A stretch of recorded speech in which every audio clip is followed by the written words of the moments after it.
Karibu tena mtazamaji, tuendelee kukupasha kwenye sehemu yetu ya swala nyeti. Tulikuwa tukipokea simu na tuendelee kupokea simu. Kwanza kabisa tuko naye Norman akiwa Nakuru. Hujambo? Kijambo kole. Naam, shukrani sana kwa kutazama Jukwaa la KTN. Maoni yako, hisia zako, swali lako ni lipi? Asanteni sana. Kwa majina mimi naitwa Norman kutoka Nakuru. Naam. Na ninakubaliana na hiyo maneno mnaongea. Naam. Lakini kuna pale napinga kidogo. Watu wanatumia help. Mambo ya hospitali kama political. Hii ni right ya kila mtoto, kila binadamu. Hiyo ni kitu tunafaa kupatiwa kwanza bure. Kwa sababu Abuja Declaration, as I agree with the guy, with the person there, 15% should be given to the Minister of Health. Na tunafaa kupatiwa health bure. Zero. I have stayed in Botswana for more than 10 years. Hakuna siku isikia hata harambee hata siku moja. Mimi nimeshaadmitiwa hospitali inaitwa Princess Marina in Botswana. Naam. Na sikulipishwa shilingi hata moja kwa sababu nilikuwa mlipaji wa shule. Naam. Kwa nini tunafanya kama Minister of Health? Wazee tafadhali, watu wanakufa kwa sababu ya kukosa matibabu. Kama saa hii tumesikia kuna ugonjwa umetokea huko Kisumu unaua watu sana watoto. Tafadhali Minister of Health na president ya yuko na yule ambaye atachaguliwa waache kusema watatupatia bure. Waseme it is 100%, hata unahitaji kadi, unahitaji ID kuingia hospitali, ujitambulishe wewe ni Mkenya, ukuhudumiwe bure. Naam. Kwa sababu Kenya we are rich people, lakini hatutumii pesa zetu vizuri. Naam, shukrani sana Norman kwa kauli hizo ambazo ni nzito sana, tutakuwa tukizijadili muda sio kwa mrefu. Pia kwenye simu tuko naye Pamela. Hujambo? Salama Jibeda Baria. Naam, shukrani sana. Mtu hapa hali iko vipi? Nashukuru Mola. Naam, tueleze hisia zako ni zipi kama mama? Pia umewahi kupitia changamoto zozote katika hospitali au unamjua mtu ambaye amepitia changamoto zozote na unaona tatizo liko wapi? Naam, ndio maana ninapiga simu. Maana kuna kazi yetu mmoja ambayo mwezi hajapita miwili alikuwa na mimba, kupeleka hospitali. Haya manako wamegoma sahihi. Maskini akafariki jamani kwa sababu hakupata huduma hata moja. Poleni sana. Naam. Sasa haki yake iko wapi? Sasa yashakufa sasa. Yameacha. Naam, shukrani sana kwa simu hiyo ukiwa mtu hapa, na poleni sana kwa wote ambao mlifiwa. Labda tuanze na hiyo simu ya Pamela. Anasema sasa amefariki, haki yake iko wapi tena? Sasa na ashakufa. Sasa Zubeda, ndio sisi tuko hapa kwa sababu kuna hii campaign tumeanzisha juzi. Inaitwa whatever your political color, put mothers and babies at the heart of your agenda. Na ndio tunaambia wa Kenya sasa hizi wawajibike, tuache kukaa nyuma kwa giza. Sisi tuko na haki. Na tuko na haki moja ya kupigia kura yule mwenye ataweka hiyo kipaumbele akina mama na watoto. Tuchunguze nini wamesema, venye ndugu yangu amesema. Haki zetu tu wenye watatetea waweke kila kitu free, zero kabisa. Lakini mtazamaji atajua vipi? Kwa sababu ulipomsikia Norman anasema swala la afya humu nchini limegeuzwa kuwa ni swala la kisiasa, kujitafutia ubabe wa kisiasa. Kwa hivyo nitajua vipi yule anayenipaka mafuta kwa mgongo wa chupa na yule kweli ambaye atatimiza hizo haki zangu kama mama? Ndio tunawaita wa Kenya wawajibike. Hata wewe kama Mkenya you have to be accountable yourself. Kama wewe Zubeda unajua uko na Mkenya, wewe ni Mkenya, uko na haki. Umezaliwa katika hii nchi, uko na haki, constitution imekupatia haki. Tokelezea, tuache siasa, kuingiza afya kwa siasa. Kama hata wa Kenya, tujitokelezee, tuulize maswali mazito. Tuseme tumetosheka, wamama wetu wamekufa wa kutosha. Mimi napenda wenye walimu wanasimamanga wanasema tumetosheka, tumechoka. Kitu lazima kitendeke. Until Mkenya asimame aseme tumechoka, wamama wamekufa wa kutosha. Na leo nikiuliza swali, wenye wanasikiza na wenye hata hawasikizi, ukiuliza Kenya leo kama kuna mtu anajua mwenye amekufa akijifungua ama akiwa mjamzito ama mtoto mchanga, watasema wako. Na kama unajua hivyo, kwa nini tunyamaze? Lazima tusimame, tuwajibike. Kwa sasa hizi nataka kuita wa Kenya. Kusimama ni kugoma ama tufanye nini? Tukitokeleze tujue haki zetu. Tuache kukaa tusomewe hizo haki. Tuambiwe haki zetu. Tutafute hizo haki zetu. Hata wewe kama mwana media uwafunze wa Kenya haki zao. Tuache tu kuwafunza wakati ni wa siasa peke yao. Tuwafunze haki zao hata za elimu, za nini. Kwa sababu nini, Zubeida? Ministry of Health sio peke yake itafanya wamama waache kujifungua, waache kukufa ama watoto wachanga. Maternal health ni kitu kubwa sana. Ni kila sera inayowajibika. Kwa nini? Agriculture ukiangalia, ukiona wale wasichana wanakufa sana wakijifungua ni wale wadogo wenye wajapata chakula ya kutosha wakiwa wadogo. Kama wenye watoka mahali hakuna chakula, hao sana wapatanga obstructed labor. Hiyo ina contribute ni agriculture. Nutrition yao ina contribute, ama anemia. Wengine ni kama barabara ni mbaya. Uende mahali ukute barabara ipitiki, mama ni mjamzito, hawezi hata fika hospitali kwa sababu barabara iko na shida. Uende ukute pia security ni issue. Mama, tulifanya study hapa Korogocho tukakuta wamama waendangi usiku na wanazalia kwa nyumba usiku kwa sababu hawezi fika kile kituo karibu kwa sababu ya security. Kila sera lazima iwajibike, na pia Ministry of Health. Na hizo sera zitawajibika tu kama serikali itajitolea kuensure kuwa enough resources zimepatikana, zimewekezwa, ndio Wakenya wawaze kupata hivyo. Na Kenya sisi wenyewe tujitokeleze, tuulize maswali. Na nitauliza hili swali tena kwa sababu tunajua na ulilitaja hawali kwamba wanawake ama kila mmoja akiwa mgonjwa akienda hospitalini apate, kwa mfano madaktari wamegoma, wauguzi wamegoma jinsi ambavyo wamegoma sasa, au aelezwe hakuna dawa ama apate foleni, yeye ataondoka tu aende nyumbani. Kwa hivyo nikija hospitalini nipate hakuna daktari, au daktari ameniweka mchana mzima, au sipati zile huduma ambazo nahitaji, nifanye nini nikiwa pale hospitalini? Naweza kwenda wapi? Nimwendee nani? Nipige ripoti wapi? Nifanye? Unajua ndiposa labda wengine wanaenda nyumbani kwa sababu sasa unashindwa ufanye. Asante sana. Kwanza lile swali ambalo uliuliza, haki yafaa Wakenya wafanye namna gani? Ningependa kuwarifaa Wakenya wasome article 43 yote ya Constitution 1A up to F, alafu wasome 2 and 3. Hayo yote ni haki ya Mkenya kulingana na afya, education, water and all the rest.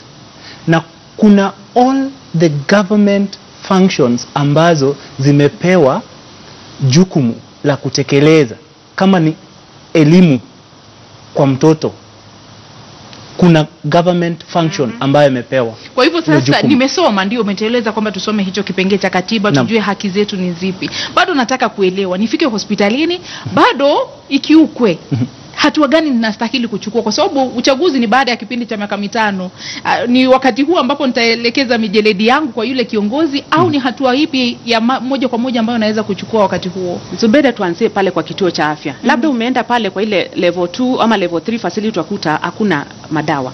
Kuna kitu inaitwa Health Facility Management Committee. Kwenye community hapo wanapasa kuwa pia wanawajibika hapo. Wanaensure kila kitu iko shwari. Kama iko shwari, wanaenda the next level. Wanaenda kwa committee, wana discuss ni nini shida. Na ndio tunasema Wakenya wawe sio watini wauguzi peke yao ama madaktari ama hao leaders wa county peke yao ndio wanapasa kuwa wanashughulika, kwa sababu hicho kituo kina serve your community. Wakenya wengi hawajui pia wanapasa kuwa part and parcel of the governing committee, the Health Facility Management Committee, and also the sub-county and the county health management teams for the health facilities.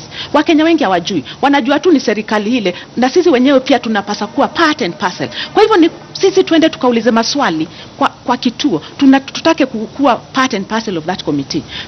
Na kama kuna shida tuna report hapo, na mwenye anatuwakilisha hapo ndio anapasa kuripoti na apeleke the next level na the next level, kuensure kuna kuendeleza, sio kurudi nyumbani, kwa sababu kirudi nyumbani hujajisaidia. Tuko na power, tuache kuwa powerless. Na bado tukirudi kwa lile swali la Pamela kwa mfano, ndio mimi niko hai nitaweza kujitetea. Yule ambaye ameaga, na haki zake zitatetewa na nani ama zitatetewa vipi, au nini ambacho kimestahili kufanywa? Kwa sababu wamempoteza mama ambaye anasema aliaga kwa sababu hakupata huduma zile ambazo alistahiki.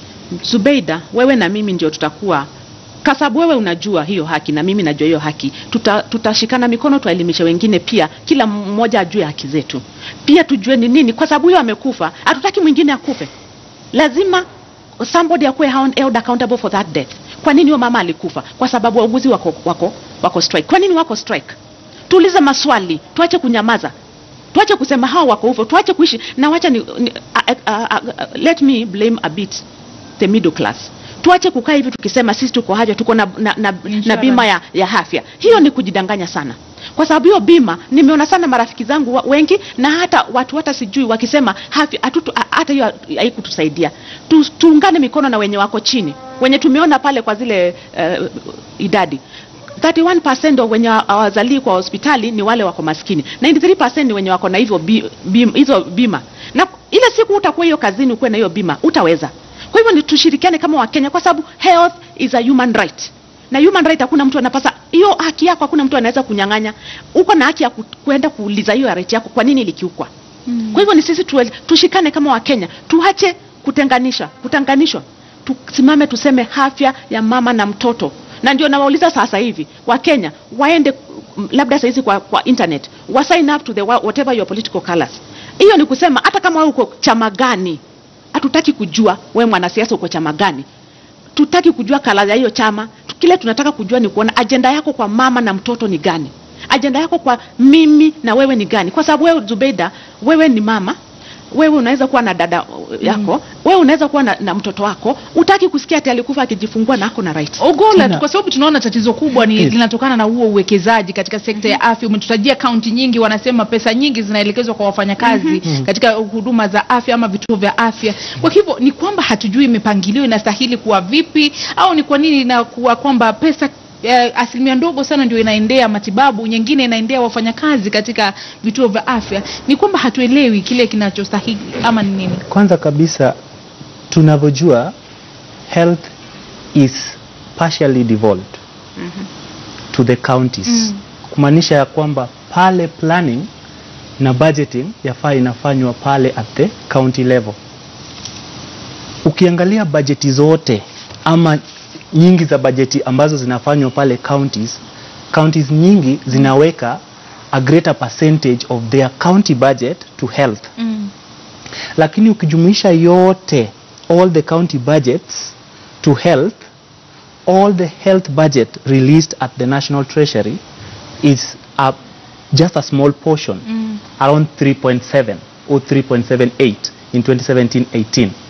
So kile ambacho yafaa kifanyike ni kwamba yafaa tutumie evidence ili tukiweza kuweka ama kupanga kuweka bajeti katika miradi zetu za county ama za national, yafaa kwanza tunatumia evidence. Kama tunasema utafiti ambao ulifanyika mwaka wa 2014, kuna counties ambazo zilipatikana ziko na high maternal deaths. Around 15 top 15 counties ambazo ziko na high maternal deaths. Hiyo ni evidence enough yenye inaweza tumika, badala ya kuweka tu pesa kusema ya kwamba ministry fulani tumeweka pesa fulani, yafaa tutumie evidence ili tuweze ku make decision.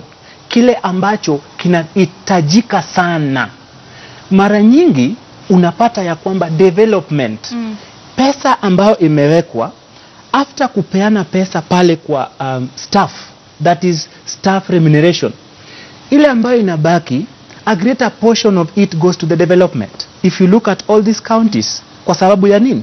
It is political, because mtu anataka kuona ya kwamba kuna health facility pale imekuwa erected, lakini ajiulize kwanza, akitaka ku-erect health facility mahali fulani, tuko na enough drugs, tuko na enough equipment, tuko na enough staff within that county ambao wataenda kuhudumia watu. Kama hayo ya hayako, yafaa tuhakikishe ya kwamba programs, pesa zinawekewa programs ili kuendeleza the programs ambazo tuko nazo. Naam, na ndiposa Louis Bundi Tony anasema wakati mwingi mwananchi wa kawaida anadhani afya ni favor kutoka kwa serikali. Hajui kwamba ni haki yake. Je, leo umejua kuwa ni haki yako kupata huduma bora za afya? Na wakati zimesalia siku 27, je, yule kiongozi unayepanga kumpigia kura, umemuuliza atakusaidia vipi ama ataweka mikakati gani katika kuboresha afya katika kaunti yako? Shukrani sana. Ni mada ambayo tutaendelea kuijadili kwa sababu muda umekwisha, lakini tutazidi kuijadili kwa sababu Norman pia amependekeza kwamba kama taifa pia afya inafaa kuwa bure bila malipo. Si favor kwamba serikali iseme kwamba tutakufanyia hivi. Tutakuwa tukijadili swala hili muda sio kwa mrefu katika kipindi kingine, tukiotaka kujua je, mikakati ipi ambayo inawekwa na wanasiasa katika kuboresha afya humu nchini. Tumekuwa naye Angela Nguku na George Ogola ambao wanaendesha kampeni ya whatever your political color. Lazima uhakikishe kwamba huduma za afya zimeboreshwa. Jina langu ni Zubeida Kome, na mpisha sasa mwenzangu Alimanzu kwa taarifa za KTN leo. Tukutane kesho Mungu akitujalia kwa mengi zaidi kuhusiana na afya humu nchini. Kwaheri kwa sasa.